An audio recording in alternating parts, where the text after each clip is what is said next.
Hello friends, my name is Kanchan Sharma and I am Assistant Professor at Biani Group of Colleges.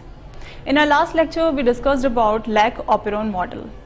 In that model, we studied about several kind of genes that were regulatory gene, promoter gene, operator gene and structural genes.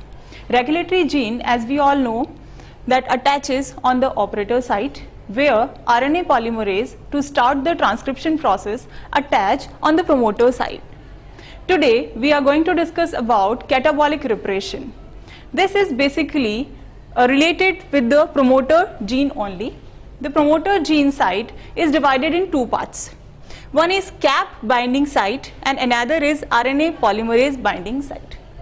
Until or unless the cap, that is catabolic activator protein, doesn't attach to the cap binding site, RNA polymerase cannot attach over here and the transcription process cannot start. So it's very necessary for catabolic activator protein to bind on this particular site. This catabolic activator protein generally reside in nature in inactive form.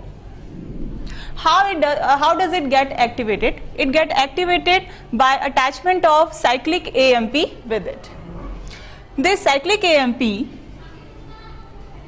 these cyclic AMP are get in nature from ATP, an enzyme adenyl cyclase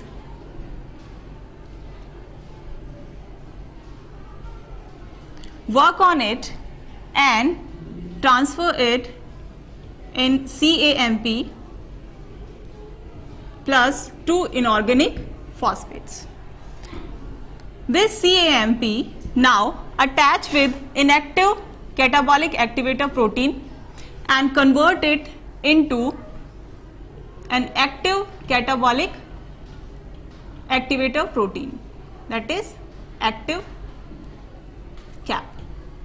Now this active cap is ready to bind over the cap binding site. As it binds over here, the RNA polymerase also can bind on the another site and the transcription process starts.